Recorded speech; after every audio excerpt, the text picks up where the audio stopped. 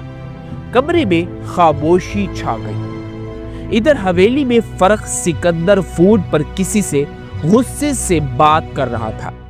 میں نے کہا تھا وہ لڑکی خطرہ بنے گی۔ اگر سچ باہر آیا تو سب کچھ تباہ و برباد ہو جائے گا۔ فوٹ کی دوسری طرف سے آواز آئی، فکر نہ کرے، عائشہ زیادہ دیر نہیں بچے گی۔ فرق کے چہرے پر پہلی بار خوف آیا۔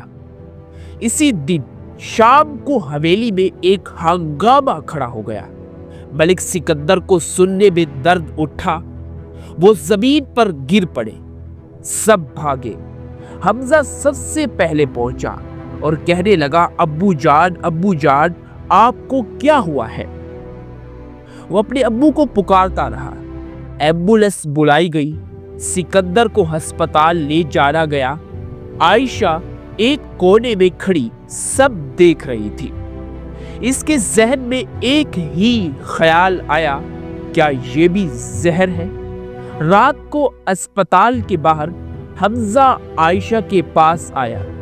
اس کی آنکھوں میں آنسو تھے۔ اگر ابو کو کچھ ہو گیا تو میں اندر سے ٹوٹ جاؤں گا۔ عائشہ نے پہلی بار حمزہ کو کمزور دیکھا، لیکن اچانک اس نے حمزہ کی کلائی پر ایک نشان دیکھا، بالکل ویسا ہی نشان جیسا اس نے اپنے ابو کی پرانی تصویر میں دیکھا تھا۔ عائشہ کا دل بیٹھ گیا۔ یہ نشان کیسا آیا؟ اس نے حمزہ سے دھیرے سے پوچھا۔ حمزہ ایک لمحے کے لیے تو خاموش رہا، پھر بولا، کچھ سوالوں کے جواب وقت سے پہلے نہیں دیے جاتے۔ اسی لمحے ڈاکٹر باہر آیا۔ ملک سکندر خطرے سے باہر ہے، لیکن ہمیں کچھ مشکوک چیزیں ملی ہے۔ عائشہ نے آسمان کی طرف دیکھا۔ یہ صرف شروعات ہے، اب سچ راستہ خود بنائے گا۔ یہ کون سا سچ ہوگا جو کہ راستہ خود بنائے گا؟ اسپتال کی سفید دیواروں کے بیچ ایک بھاری خاموشی تھی۔ عائشہ نے بینچ پر بیٹھی ہاتھ میں موبائل پکڑا، اور اس کی نظر مسلسل اسی موبائل کی طرف تھی۔ ملک سکندر ICU میں تھے۔ اچانک ایک مضبوط آواز آئی، ملک سکندر کے کیس میں ہمیں تفتیش کرنی ہوگی۔ سامنے کھڑا تھا ASP راشد محمود، سخت چہرہ، تیز آنکھیں، کم بات زیادہ کام۔ فرق فوراً بول پڑی، یہ سب دل کا دورہ ہے، تفتیش کی کیا ضرورت؟ راشد نے سیدھا جواب دیا، جب مریض کے خون میں مشکوک کیمیکل ہو تو سوال بنتا ہے۔ عائشہ کا دل تیز دھڑکنے لگا۔ اسی رات عائشہ کو ایک نامعلوم نمبر سے کال آئی، اگر سچ جاننا ہے تو حویلی کے سٹور روم میں آؤ، اکیلی آنا۔ کال کٹ گئی۔ وہ کانپتے قدموں سے سٹور سے روم تک پہنچی۔ گرد آلود الماریاں، ٹوٹے بکسے، پرانی چیزیں، ایک کونے میں رکھا تھا ایک پرانا ٹی وی آر۔ اس نے چلایا، اسکرین پر دھندلا سا ویڈیو چلا اور عائشہ کی سانسیں رک گئی۔ ویڈیو میں اس کا ابو ملک فہد چیخ رہے تھے، سکندر یہ زہر تم نے کہاں سے لیا؟ اور سامنے کھڑا شخص حمزہ تھا، نوجوان، غصے میں، ہاتھ میں شیشہ۔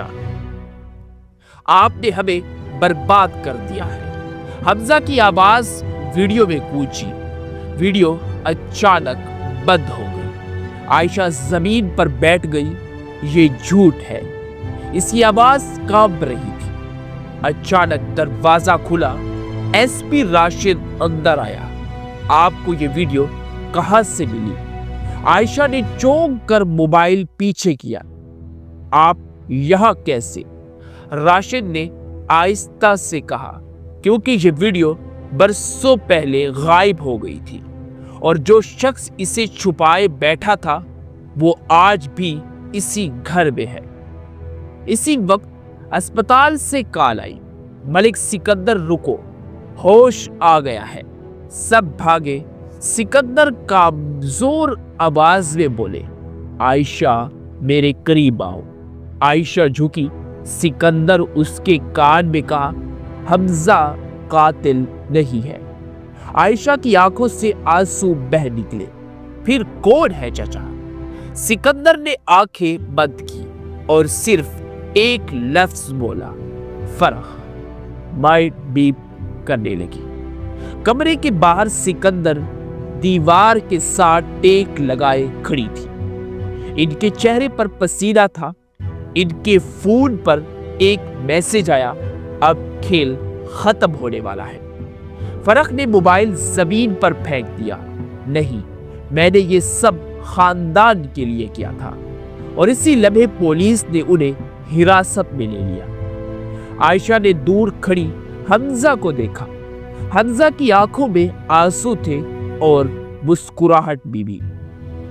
آخر اس مسکراہٹ کی وجہ کیا تھی؟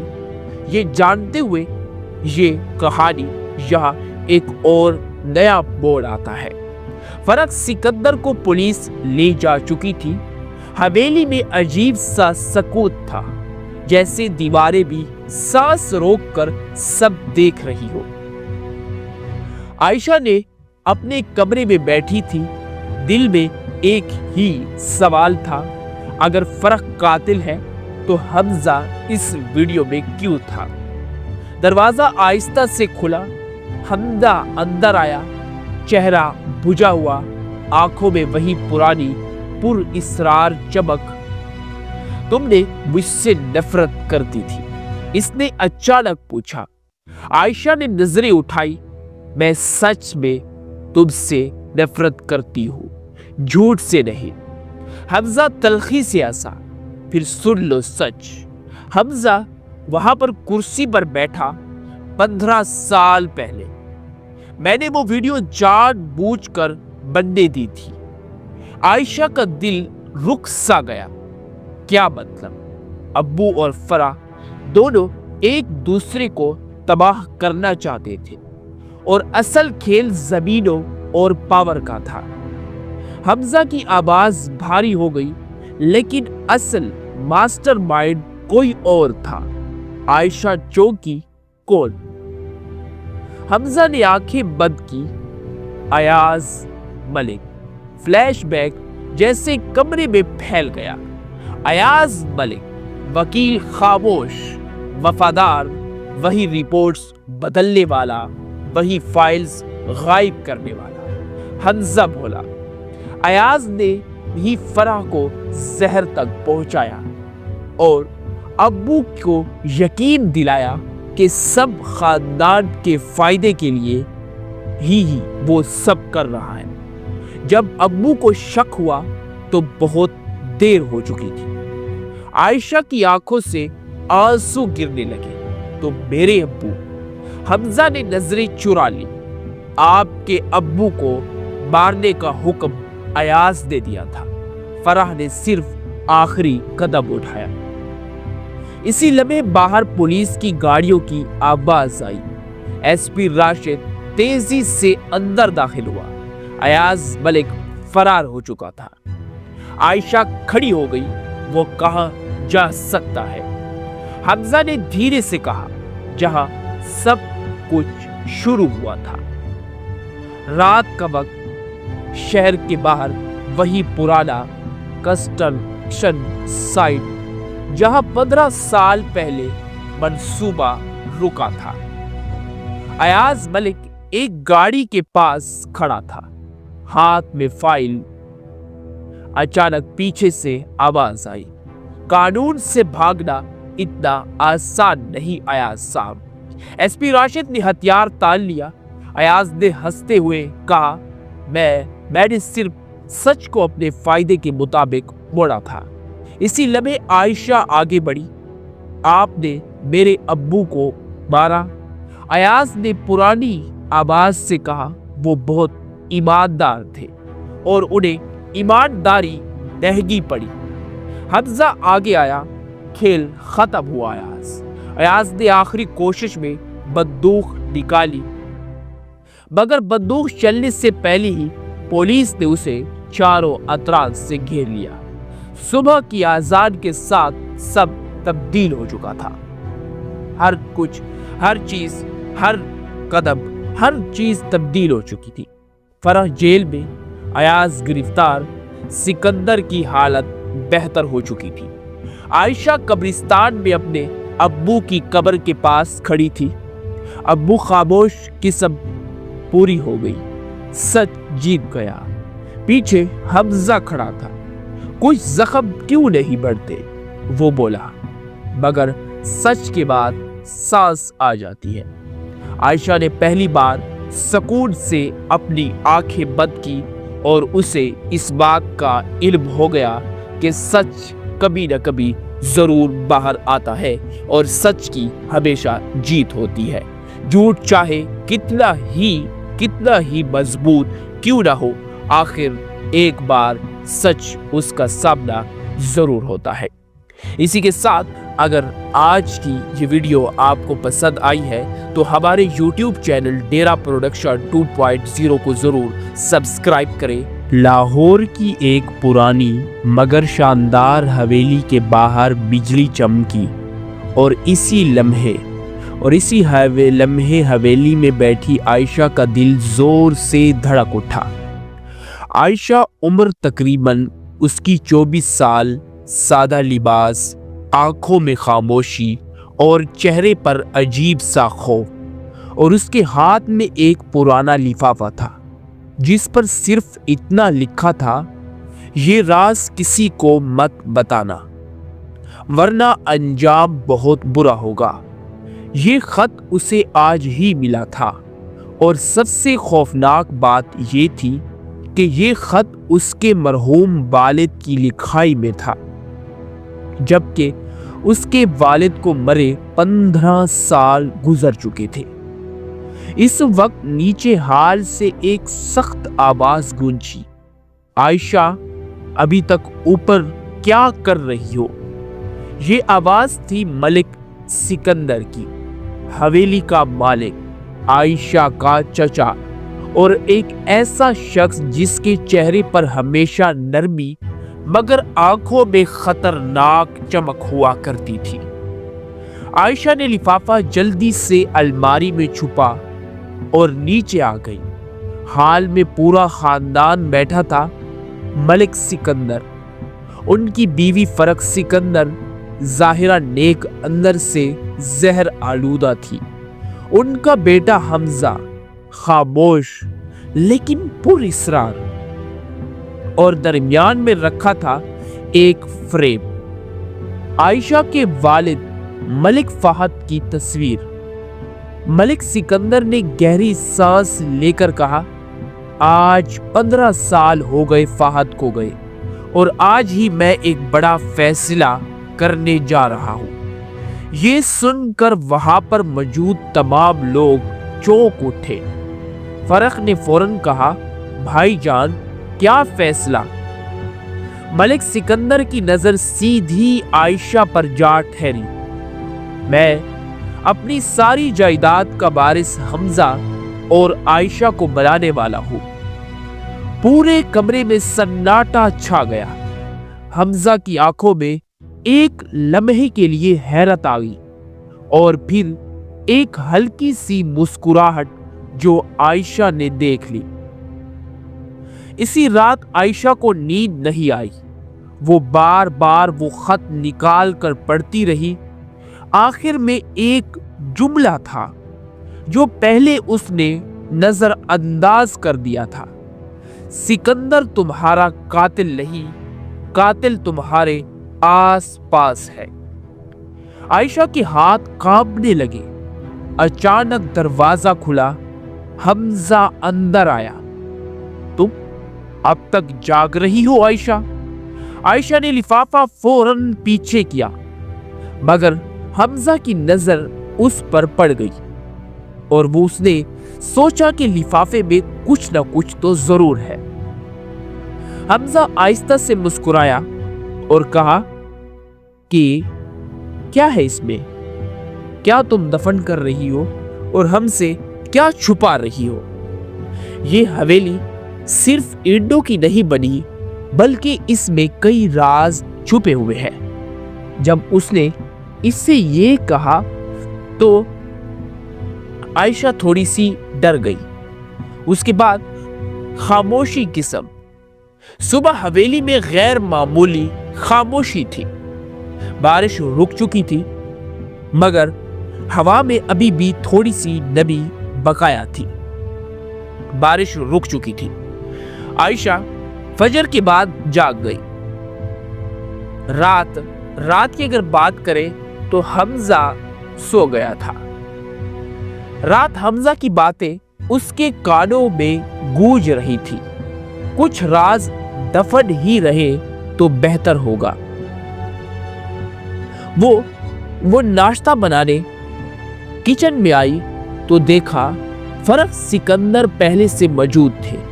چہرے پر مسکراہٹ مگر آنکھوں میں عجیب سا تناؤ۔ آج تم نے بہت تھکی لگ رہی ہو بیٹا، فرخ نے دودھ رکھتے ہوئے کہا۔